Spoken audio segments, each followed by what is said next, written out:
Hello, Tamburini, Ducati World. My name is Kai. I'm making a video here to talk about this pair of 916 series motorcycles I own. Brief backstory. I sold these things new in the Seattle area back in the day. You can do the math from there. That means I'm approximately 1,000 years old. And somehow I can still ride one. Hopefully that will continue into the foreseeable future. We'll see. But the last, 25 years, I've always kept one of these bikes around as a rider. I've got plenty of bikes to just look at, but I always keep a 916 series bike to ride.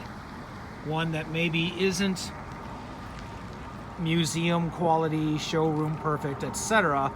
One that runs and rides like new, it's probably modified to the frickin' nines, but whatever it is, I keep one around. In the last few years, it has been this heavily modified 95 US market 916 Strada. It is a Varese. And recently, I came into this 2001 748R that was imported from Japan about 3 years ago. And I have just finished what I would consider a full mechanical refresh or wake up or what have you. Anyway, I have these two bikes. I'm going to keep one. Maybe you can help me make my mind up. So let's talk about this 95.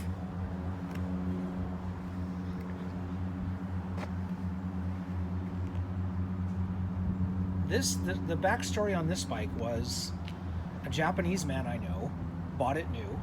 He lived in Guam at the time.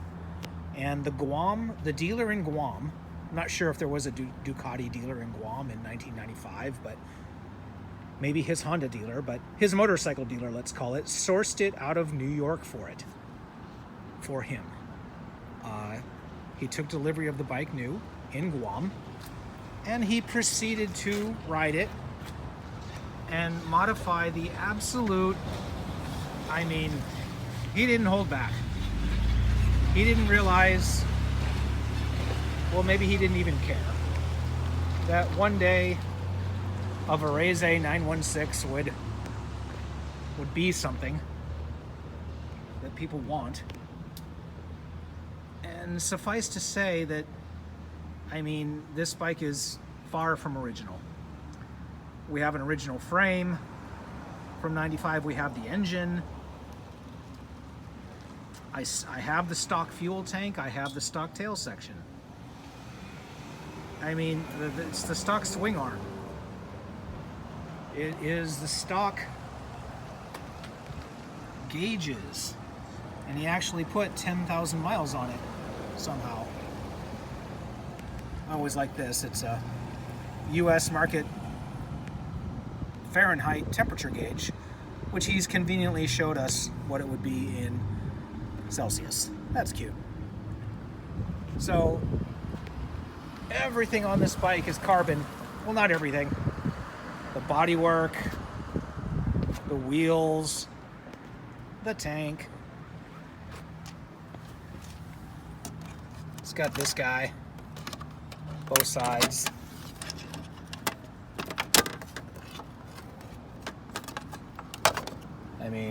Come on.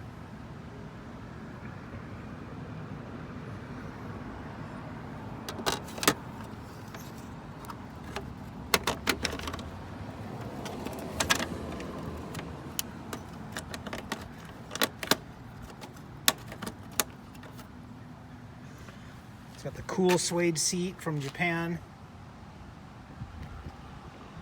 I tell you, this bike has, I don't want to say like I've seen everything, but this bike has so many details that I have never seen on one of these before.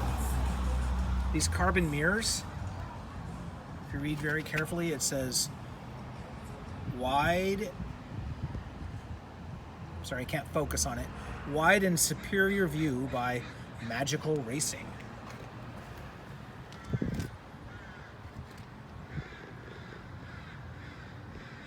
It's got the Brembo Masters up here. Someone made him these just exquisite brackets that hold the fluid reservoirs.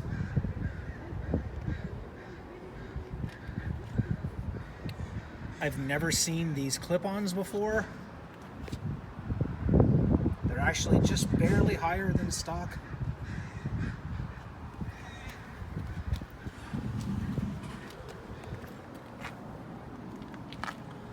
The front end is the,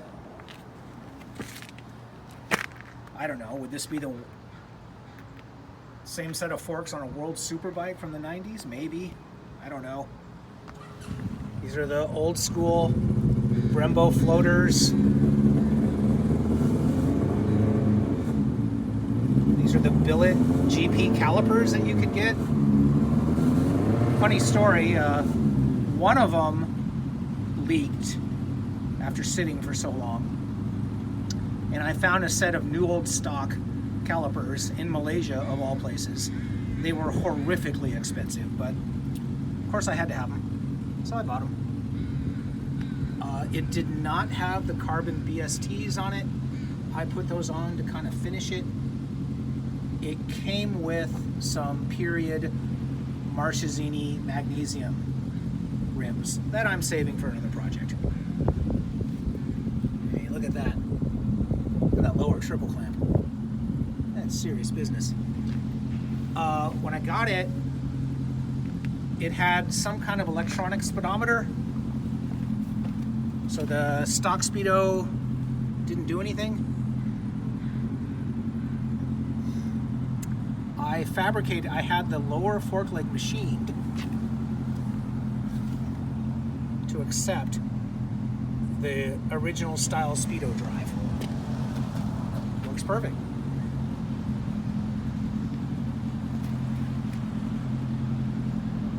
All the bodywork is DP carbon from the 90s.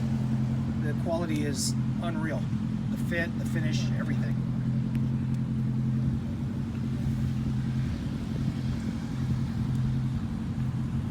It's got both of the original Cagiva era keys. Try and buy those.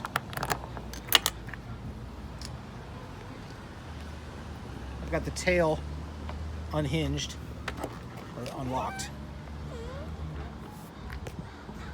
I added the LED taillight that blinks with the blinkers.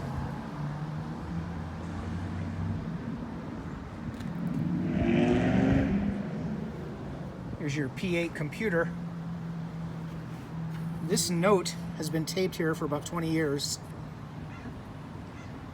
I expected it to say something like 916 SP camshaft, brand new, use break-in oil, something like that.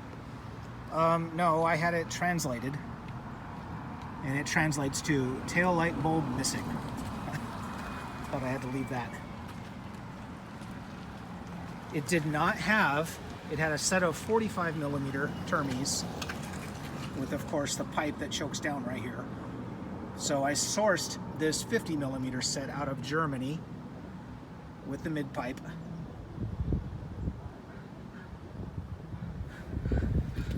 Sounds great. These rear sets I have never seen before. There's something out of Japan. If you look carefully, you see that return spring. A 95 did not come with the return spring, so sometimes the rear brake would stick on. So I added the return spring. It's a new rear master cylinder, new rear caliper, new pads, of course. 6-inch BST, new power 6s, blah, blah, blah. These are I got the upgraded cables, battery starter cables from, what is that company called? Electrics or Electric? Can't remember, but big upgrade.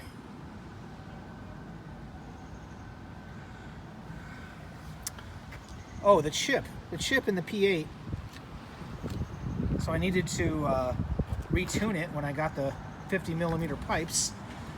My friend Hunter happened to be on holiday in Edinburgh, Scotland, which happened to be where this nice guy named Mike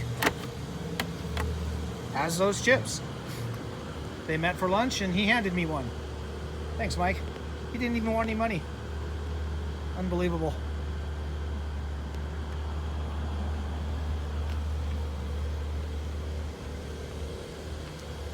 Can't tell I really like this machine. This is new old stock vent hose from a Super Sport, 90s Super Sport. This is a new old stock one-way check valve from a Super Sport. I spent a lot of time routing this vent hose. I used to have an R7, remember those? I had a new one 25 years ago.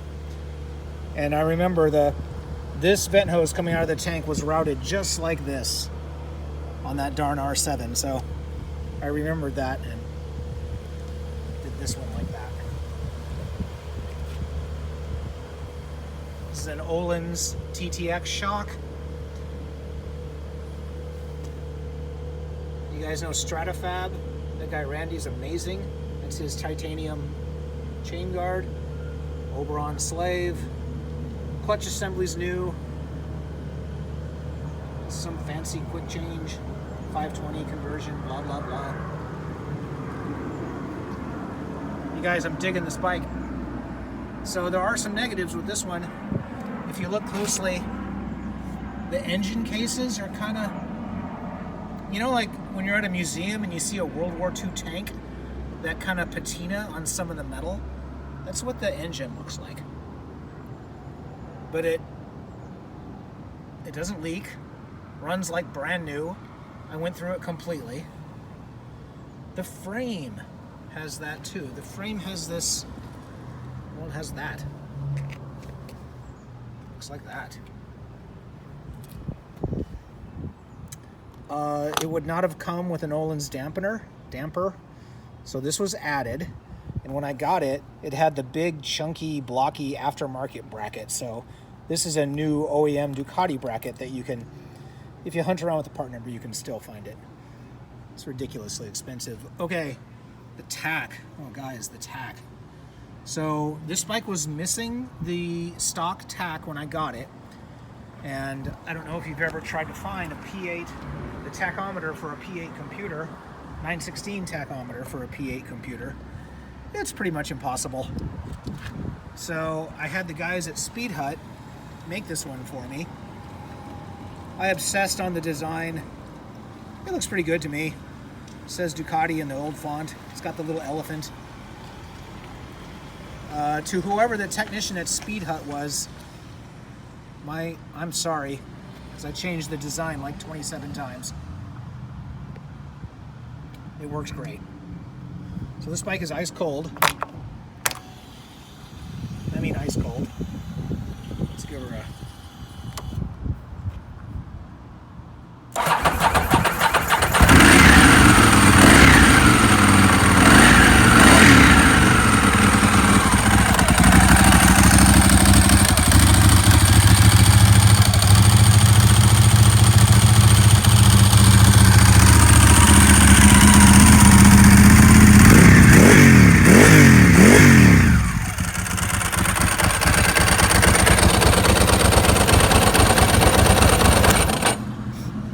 I like how the tack remembers the position when you turn the key off. Watch this. So I'll turn it on, 0, back to off. That's cool.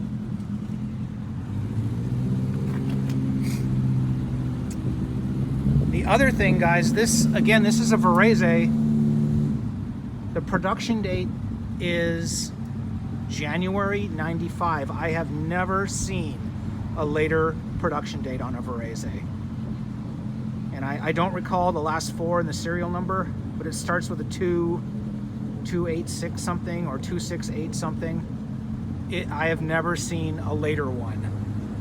I'm not trying to say that's a big deal. I'm just telling you I've never ever seen a later serial number or production date 916 Varese Strada. Okay.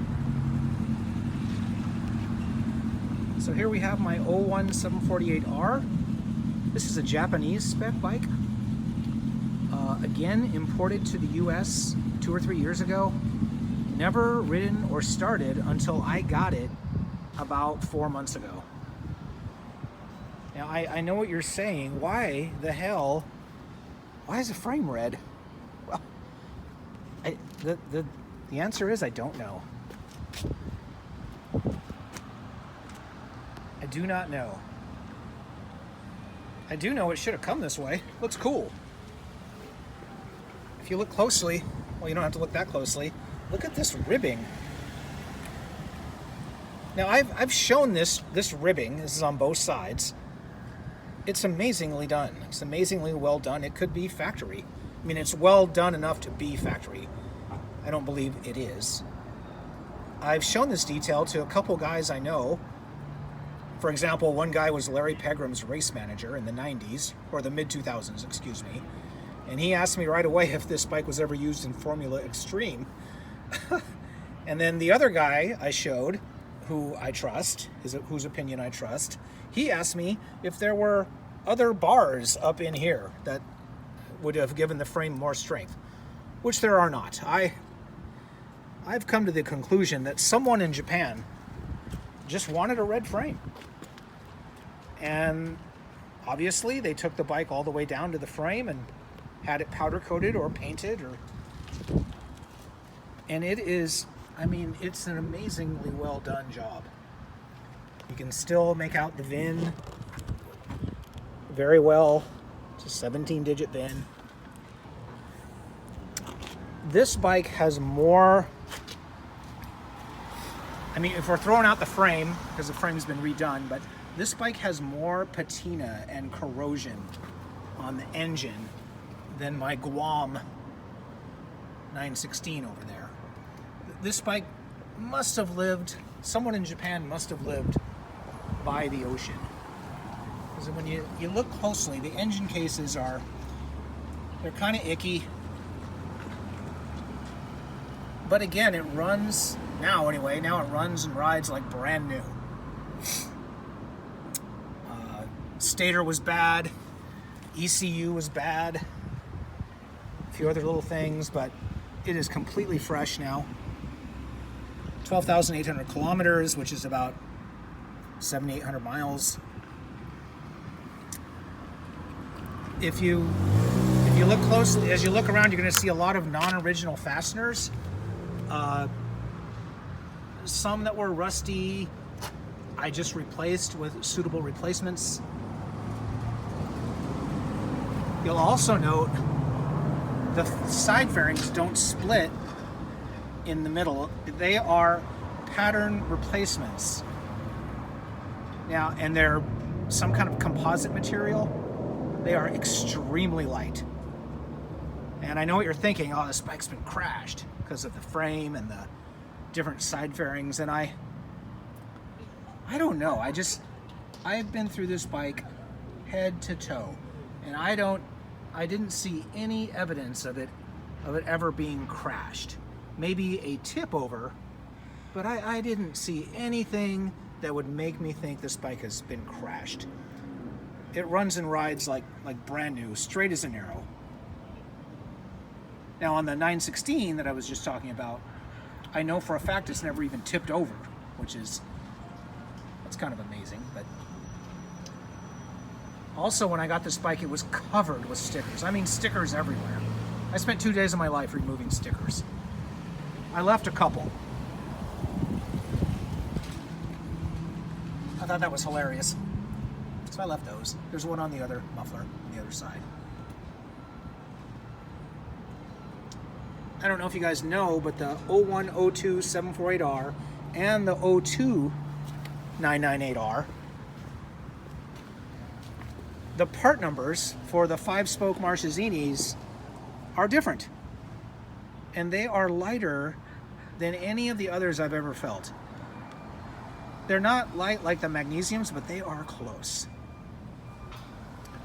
There's the other danger sticker. Someone in Japan had upgraded to the 50 mil Termes. That was kind of them.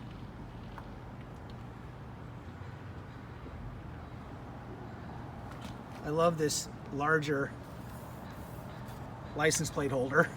Thought that was kind of cool. I left this unhinged. These were all rusty and terrible looking, so these are all new. I had those installed. This is kind of funny. Brains. The oil change was done at Brains in Japan.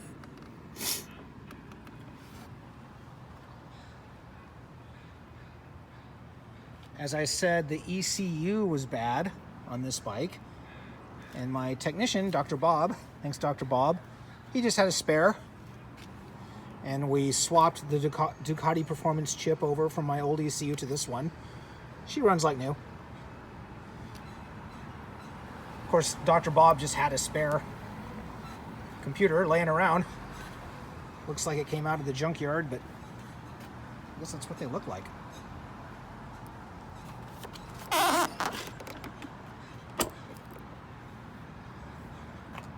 I added this. If you look around this thing, just everywhere are little details like this, which I think is cool. Ducati Seattle, I worked there centuries ago. This bike has patina and just kind of ickiness if you look closely.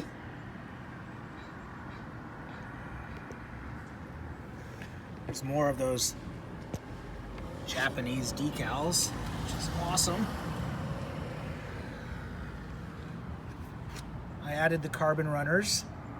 They are the kind that you can put an air filter in, which is handy because with the shower injectors, there's no room for the in the tank filter. So I got the carbon runners with the air filter provisions to take the stock air filters. Works great.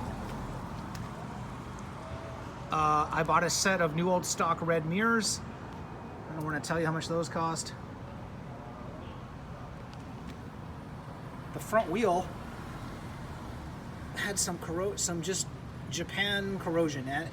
The front discs did also. So somehow I found a new old stock front wheel and new old stock set of front rotors, which I paid, you don't want to know. The front brake lines, it comes as one set. They looked kind of icky. I found a new old stock set of brake lines. There's new fasteners and blah, blah, blah everywhere, new tires. Yeah.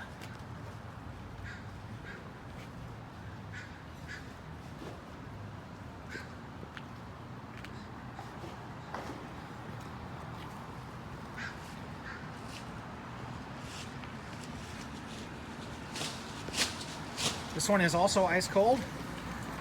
Let's see how she does. A little fast idle on.